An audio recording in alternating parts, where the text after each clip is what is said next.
तो आज हम रामचरितमानस का बालकांड अर्थ सहित गुणगान करेंगे। तो आइए शुरू करते हैं। अक्षरों, अर्थ समूहों, रसों, छंदों और मंगलों को अपने वाली सरस्वती जी और गणेश की वंदना करते हैं। श्रद्धा और विश्वास के स्वरूप श्री पार्वती जी और श्री शंकर जी की वंदना करता हूँ, जिनके बिना सिद्ध जन अपने अंतःकरण में स्थित ईश्वर को नहीं देख सकते। ज्ञान में नित्य शंकर रूपी गुरु की मैं वंदना करता हूँ, जिनके आश्रित होने से ही टेढ़ा चंद्रमा भी सर्वत्र वंदित होता है। श्री सीताराम जी के गुण समूह रूपी पवित्र वन में विहार करने वाले विशुद्ध विज्ञान संपन्न कवीश्वर श्री वाल्मीकि जी और कपीश्वर श्री हनुमान जी की मैं वंदना करता हूँ। उत्पत्ति, स्थिति और संहार करने वाली, कलेशों को हरने वाली तथा संपूर्ण कल्याणों को करने वाली श्री रामचंद्र जी की प्रियतमा श्री सीता जी की मैं नमस्कार करता हूँ, जिनकी माया के वशीभूत संपूर्ण विश्व ब्रह्मादि देवता और असुर हैं, जिनकी सत्ता से रस्सी में सर्प के भ्रम की भांति यह सारा दृश्य जगत सत्य ही प्रतीत होता है, जिनके केवल चरण ही भवसागर से तरने की इच्छा वालों के लिए एकमात्र नौका है। उन समस्त कारणों से सब कारण और सबसे श्रेष्ठ राम कहलाने वाले भगवान हरि की मैं वंदना करता हूँ। अनेक पुराण, वेद, तंत्र, शास्त्र रामायण में वर्णित है और कुछ अन्यत्र से भी उपलब्ध श्री रघुनाथ जी की कथा को तुलसीदास अपने अंतःकरण के सुख के लिए अत्यंत मनोहर भाषा रचना में विस्तृत करता है, जिन्हें स्मरण करने से सब कार्य सिद्ध होते हैं। जो गुणों के स्वामी और सुंदर हाथी के मुख वाले हैं, वे ही बुद्धि के राशि और शुभ गुणों के धाम श्री गणेश जी मुझ पर कृपा करें। जिनकी कृपा से गूंगा बहुत सुंदर बोलने वाला हो जाता है और लंगड़ा लूला दुर्गम पहाड़ पर चढ़ जाता है, वे कलयुग के सब पापों को जला डालने वाले दयालु भगवान मुझ पर दर्वित हों, दया करें। जो नील कमल के समान श्याम वर्ण हैं, पूर्ण खिले हुए लाल कमल के समान जिनके नेत्र हैं, और जो सदा क्षीर सागर पर शयन करते हैं, वे भगवान नारायण मेरे हृदय में निवास करें। जिनका कुंद के पुष्प और चंद्रमा के समान शरीर है, जो पार्वती जी के प्रियतम और दया के धाम है, और जिनका दिनों पर स्नेह है, वे काम देव का मर्दन करने वाले शंकर जी मुझ पर कृपा करें। मैं उन गुरु महाराज के चरण कमल की वंदना करता हूँ, जो कृपा के समुद्र और नर रूप में श्री हरि हैं, और जिनके वचन महामोह रूपी घने अंधकार का नाश करने के लिए सूर्य के किरणों के समूह हैं। मैं गुरु महाराज के चरण कमलों की रज की वंदना करता हूँ, जो सुंदर स्वाद, सुगंध तथा अनुराग रूपी रस से पूर्ण है। वह अमर मूल संजीवनी जड़ी का सुंदर चूर्ण है, जो संपूर्ण भव रोगों के परिवार को नाश करने वाले हैं। वह रज पुण्यवान पुरुष रूपी शिव जी के शरीर पर सुशोभित निर्मल विभूति है और सुंदर कल्याण और आनंद की जननी है। भगत के मन की रूपी सुंदर दर्पण के मैल को दूर करने वाली और तिलक करने से गुणों के समूह को वश में करने वाली है। श्री गुरु महाराज के चरण नखों की ज्योति मणियों के प्रकाश के समान है, जिनके स्मरण करते ही हृदय में दिव्य दृष्टि उत्पन्न हो जाती है। वह प्रकाश अज्ञान रूपी अंधकार का नाश करने वाला है। वह जिसके हृदय में आ जाता है, उसके बड़े भाग्य हैं। उसके हृदय में आते ही हृदय के निर्मल नेत्र खुल जाते हैं और संसार रूपी रात्रि के दोष दुख मिट जाते हैं। एवं श्री रामचरित्र रूपी मणि और मणिक्य गुप्त और प्रकट जहाँ जो जिस खान में है सब दिखाई पड़ने लगता है। जैसे सिद्धांजन को नेत्रों में लगाकर साधक सिद्ध और सुजान पर्वतों वनों और पृथ्वी के अंदर कौतुक से ही बहुत सी खाने देखते हैं। श्री गुरु महाराज के चरणों की रज कोमल और सुंदर नैना अमृत अंजन है जो नेत्रों के दोषों का नाश करने वाला है। उस अंजन से विवेक रूपी नेत्रों को निर्मल करके संसार रूपी बंधन से छुड़ाने वाले श्री रामचरित्र का वर्णन करता हूँ। पहले पृथ्वी के देवता ब्राह्मणों के चरणों की वंदना करता हूँ जो अज्ञान से उत्पन्न सब संदेहों को हरने वाले हैं। फिर सब गुणों की खान संत समाज को प्रेम से सुंदर वाणी से प्रणाम करता हूँ। संतों का चरित्र कपास के चरित्र के समान शुभ है जिसका फल नीरस विशद और गुणमय होता है। कपास की डोरी नीरस होती है, संत चरित्र में भी विषा शक्ति नहीं है, इससे वह भी नीरस है। कपास उज्जवल होता है, संत का हृदय भी अज्ञान और पाप रूपी अंधकार से रहित होता है, इसलिए वह विदर्श है और कपास में गुण तंतु होते हैं। इसी प्रकार संत का चरित्र भी सद्गुणों का भंडार होता है, इसलिए वह गुणमय है। जैसे कपास का धागा सुई के किए हुए छेद को अपना तन देकर ढक देता है, अथवा कपास जैसे लोढ़े जाने, काते जाने और बुने जाने का कष्ट सहकर भी वस्त्र के रूप में परिणित होता है, दूसरों के गोपनीय स्थानों को ढकता है। उसी प्रकार संत स्वयं दुख सहकर दूसरों के छिद्रों दोषों को ढकता है, जिसके कारण उसने जगत में वंदनीय यश प्राप्त किया है। संतों का समाज आनंद और कल्याणमय है जो जगत में चलता फिरता प्रयाग है, तीर्थराज है, जहाँ उस संत समाज रूपी प्रयागराज में राम भक्ति रूपी गंगा जी की धारा है और ब्रह्मा विचार का प्रचार सरस्वती जी हैं। विधि और निषेध रूपी कर्मों की कला कलयुग के पापों को हरने वाली सूर्य तना यमुना जी हैं और भगवान विष्णु और शंकर जी की कथाएं त्रिवेणी रूप से सुशोभित हैं, जो सुनते ही सब आनंद और कल्याणों को देने वाली हैं। उस संत समाज रूपी प्रयाग में अपने धर्म में जो अटल विश्वास है वह अक्षयवट है और शुभ कर्म ही उस तीर्थराज का समाज है। वह सब देशों में सब समय सभी को सहज ही प्राप्त हो सकता है और आदर पूर्वक सेवन करने से कलेशों को नष्ट करने वाला है। वह तीर्थराज अलौकिक और अकथनीय है एवं तत्काल फल देने वाला है, उसका प्रभाव प्रत्यक्ष है। जो मनुष्य इस संत समाज रूपी तीर्थराज का प्रभाव प्रसन्न मन से सुनते और समझते हैं और फिर अत्यंत प्रेम पूर्वक इसमें गोते लगाते हैं, वे इस शरीर के रहते ही धर्म अर्थ काम मोक्ष चारों फल पा जाते हैं। इस तीर्थराज में स्नान का फल तत्काल ऐसा देखने में आता है कि कोई कोयल बन जाते हैं और बुगले हंस। यह सुनकर कोई आश्चर्य न करे, क्योंकि सत्संग की महिमा छिपी नहीं है।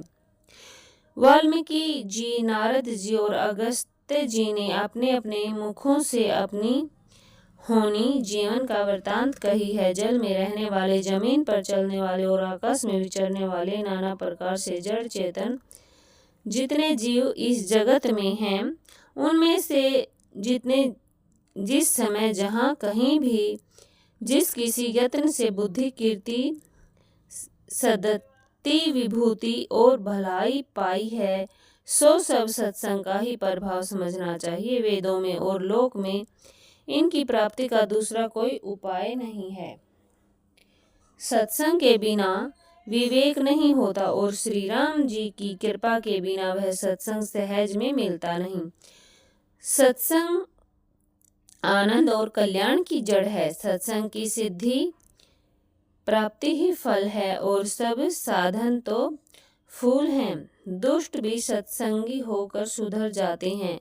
जैसे पारस के स्पर्श से लोहा सुहावना हो जाता है, सुंदर सोना बन जाता है, किंतु दैव योग से यदि कभी सज्जन कुसंगति में पड़ जाते हैं तो वे वहाँ भी सांप की मणि के समान अपने गुणों का ही अनुसरण करते हैं। अर्थात जिस प्रकार सांप का संसर्ग पाकर भी मणि उसके विष को ग्रहण नहीं करती तथा अपने सहज गुण प्रकाश को नहीं छोड़ती, उसी प्रकार साधु पुरुष दुष्टों के संग में रहकर भी दूसरों को प्रकाश ही देते हैं। दुष्टों का उन पर कोई प्रभाव नहीं पड़ता। ब्रह्मा विष्णु शिव कवि और पंडितों की वाणी भी संत महिमा का वर्णन करने में संकुचाती है। वह मुझसे किस प्रकार नहीं कही जाती। जैसे साग तरकारी बेचने वाले से मणियों के मुख समूह नहीं कहे जा सकते। मैं संतों को प्रणाम करता हूँ जिनके चित्त में समता है, जिनका न कोई मित्र न शत्रु। जैसे अंजलि में रखे हुए सुंदर फूल, जिस हाथ ने फूलों को तोड़ा, जिसने उनको रखा, उन हाथ दोनों ही हाथों को समान रूप से सुगंधित करते हैं। वैसे ही संत शत्रु और मित्र दोनों को ही समान रूप से कल्याण देते हैं। संत सरल हृदय और जगत के हितकारी होते हैं। उनके ऐसे स्वभाव और स्नेह को जानकर मैं विनय करता हूँ। मेरी इन बाल विनय को सुनकर कृपा करके श्री राम जी के चरणों में मुझे प्रीति दें। अब मैं सच्चे भाव से दुष्टों को प्रणाम करता हूँ, जो बिना ही प्रयोजन अपना हित करने वाले के भी प्रतिकूल आचरण करते हैं। दूसरों के हित की हानि ही जिनकी दृष्टि में लाभ है, जिनको दूसरों के उजड़ने में हर्ष और बसने में विषाद होता है, जो हरि और हर के यश रूपी पूर्णिमा के चंद्रमा के लिए राहु के समान, अर्थात जहाँ कहीं भगवान विष्णु या शंकर का यश का वर्णन होता है उसी में वे बाधा देते हैं, और दूसरों की बुराई करने में सहस्त्रबाहु के समान वीर हैं, जो दूसरों के दोषों को हजार आंखों से देखते हैं और दूसरों के हित रूपी घी के लिए जिनका मन मक्खी के समान है। अर्थात जिस प्रकार मक्खी घी में गिरकर उसे खराब कर देती है तथा स्वयं भी मर जाती है, उसी प्रकार दुष्ट लोग दूसरों के बने बनाए कामों को अपनी हानि करके भी बिगाड़ देते हैं।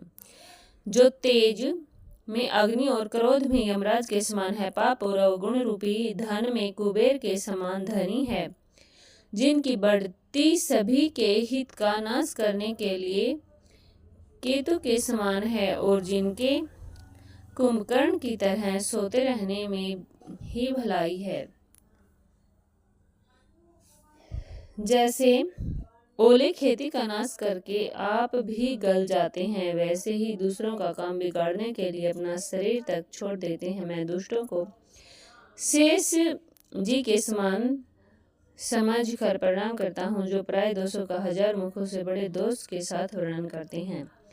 पुनः उनको राजा पृथु, जिन्होंने भगवान का यश सुनने के लिए 10,000 कान मांगे थे, के समान जानकर प्रणाम करता हूँ, जो 10,000 कानों से दूसरों के पापों को सुनते हैं। फिर इंद्र के समान मानकर उनकी विनय करता हूँ, जिनको मदिरा नेकी और हितकारी मालूम देती है। इंद्र के लिए भी सुरानिक अर्थात देवताओं की सेना हितकारी है।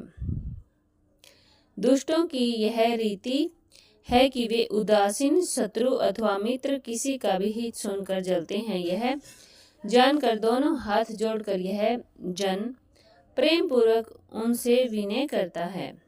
मैंने अपनी ओर से विनती की है, परंतु वे अपनी ओर से कभी नहीं चुकेंगे। कौओं को बड़े प्रेम से पालिए, परंतु वे क्या कभी मांस के त्यागी हो सकते हैं। अब मैं संत और असंत दोनों के चरणों की वंदना करता हूँ, दोनों ही दुख देने वाले हैं। परंतु उनमें कुछ अंतर कहा गया है। वह अंतर यह है कि एक संत तो बिछुड़ते समय प्राण हर लेते हैं और दूसरे मिलते हैं तब दारुण दुख देते हैं, अर्थात संतों का बिछुड़ना मरने के समान दुखदायी होता है और असंतों का भले और बुरे अपनी अपनी करनी के अनुसार सुंदर यश और अपयश की संपत्ति पाते हैं। अमृत, चंद्रमा, गंगा जी और साधु एवं विष, अग्नि कलयुग के पापों की नदी अर्थात कर्मनाशा और हिंसा करने वाला व्याध, उनके गुण अवगुण सब कोई जानते हैं, किंतु जिसे जो भाता है वह वही अच्छा लगता है, भला भलाई ही ग्रहण करता है और नीच नीचता को ही ग्रहण किए रहता है। अमृत की सराहना अमर करने में होती है और विष को मारने में। दुष्टों के पापों और अवगुणों की और साधुओं के गुणों की कथाएं दोनों ही अपार और अथाह समुद्र हैं। इसी से कुछ गुण और दोषों का वर्णन किया गया है, क्योंकि बिना पहचाने उनका ग्रहण या त्याग नहीं हो सकता। भले बुरे सभी ब्रह्मा के पैदा किए हुए हैं, पर गुण और दोषों को विचार कर वेदों ने उनको अलग अलग कर दिया है। वेद, इतिहास और पुराण कहते हैं कि ब्रह्मा की है सृष्टि गुण अवगुणों से सनी हुई है। दुख सुख पाप पुण्य, दिन रात, साधु असाधु, सुजाति कुजाति, दानव देवताओं, चिनिच अमृत विष, सुजीवन जीवन, मृत्यु माया ब्रह्मा जीव ईश्वर, संपत्ति दरिद्रता, रंक राजा, काशी मगध, गंगा क्रमनाशा, मारवाड़ मालवा, ब्राह्मण कसाई, स्वर्ग नरक, अनुराग वैराग्य, ये सभी पदार्थ ब्रह्मा की सृष्टि में वेद शास्त्रों ने उनके गुण दोषों का विभाग कर दिया है। विधाता ने इस जड़ चेतन विश्व को गुण दोषमय रचा है, किंतु संत रूपी हंस दोष रूपी जल को छोड़कर गुण रूपी दूध को ही ग्रहण करते हैं। विधाता जब इस प्रकार का हंस का सा विवेक देते हैं, तब दोषों को छोड़कर मन गुणों में अनुरक्त होता है। काल, स्वभाव और कर्म की प्रबलता से भले लोग भी माया के वश में होकर कभी कभी भलाई से चूक जाते हैं। भगवान के भक्त जैसे उस चूक को सुधार लेते हैं और दुख दोषों को मिटाकर निर्मल यश देते हैं, वैसे ही दुष्ट भी कभी कभी उत्तम संग पाकर भलाई करते हैं, परंतु उनका कभी भंग न होने वाला मलिन स्वभाव नहीं मिटता। जो ठग हैं उन्हें भी अच्छा वेश बनाए देखकर साधु का वेश के प्रताप से जगत पूजता है, परंतु एक न एक दिन वे चोड़े आ ही जाते हैं। अंत तक उनका कपट नहीं निभता, जैसे काल नेमी रावण और राहु का हाल हुआ। बुरा वेश बना लेने पर भी साधु का सम्मान ही होता है, जैसे जगत में जामवंत और हनुमान जी का हुआ। बुरे संग से हानि और अच्छे संग से लाभ होता है, यह बात लोक और वेद में है, जैसे कि सभी लोग इसको जानते हैं। पवन के संग से धूल आकाश पर चढ़ जाती है और वही नीचे की ओर बहने वाले जल के संग से कीचड़ में मिल जाती है। साधु के घर के तोता मैना राम राम सुमिरते हैं और असाधु के घर के तोता मैना गिन गिन कर गालियां देते हैं। कुसंग के कारण धुआं कालिख कहलाता है, वही धुआं सुसंग से सुंदर शाही होकर पुराण लिखने के काम आता है, और वही धुआं जल, अग्नि और पवन के संग से बादल होकर जगत को जीवन देने वाला बन जाता है। ग्रह, औषधि, जल, वायु और वस्त्र, ये सब भी कुसंग और सुसंग पाकर संसार में बुरे और भले पदार्थ हो जाते हैं। चतुर एवं विचारशील पुरुष ही इस बात को जान पाते हैं। महीने के दोनों पखवाड़ों में उजियारा और अंधेरा समान ही रहता है, परंतु विधाता ने इनके नाम से भेद कर दिया। एक का नाम शुक्ल और दूसरे का नाम कृष्ण रख दिया। एक को चंद्रमा का बढ़ाने वाला और दूसरे को उसका घटाने वाला समझकर जगत ने एक को सुयश और दूसरे को अपयश दे दिया। जगत में जितने जड़ और चेतन जीव हैं सबको राम में जानकर मैं उन सब के चरण कमलों की सदा दोनों हाथ जोड़कर वंदना करता हूँ। देवता दैत्य मनुष्य नाग पक्षी प्रेत पितृ गंधर्व किन्नर और निशाचर सबको मैं प्रणाम करता हूँ। अब सब मुझ पर कृपा कीजिए। 84 लाख योनियों में 4 प्रकार के सवदेज्य अणज उदिज जरायुज जीव जल पृथ्वी और आकाश में रहते हैं। उन सब से भरे हुए इस सारे जगत को श्री सीताराम में जानकर मैं दोनों हाथ जोड़कर प्रणाम करता हूँ। मुझको अपना दास जानकर कृपा की खान आप सब लोग मिलकर मुझे अपने बुद्धि बल का भरोसा नहीं, इसलिए मैं सबसे विनती करता हूँ। मैं श्री रघुनाथ जी के गुणों का वर्णन करना चाहता हूँ, परंतु मेरी बुद्धि छोटी है और श्री राम जी का चरित्र अथाह है। इसके लिए मुझे उपाय का एक भी अंग अर्थात कुछ लेश मात्र भी उपाय नहीं सूझता। मेरे मन और बुद्धि कंगाल हैं, किंतु मनोरथ राजा है। मेरी बुद्धि तो अत्यंत नीची है और चाह बड़ी ऊंची है। चाह तो अमृत पाने की है, पर जगत में जुड़ती छाछ भी नहीं। सज्जन मेरी ठेठाई को अक्षमा करेंगे और मेरे बाल वचनों को मन लगाकर प्रेम पूर्वक सुनेंगे। जैसे बालक जब तोतले वचन बोलते हैं तो उनके माता पिता उन्हें प्रसन्न मन से सुनते हैं, किंतु क्रूर कुटिल और बुरे विचार वाले लोग जो दूसरों के दोषों को ही भूषण रूप में धारण किए रहते अर्थात जिनके प्राय दोष ही प्यारे लगते हैं, हंसेंगे।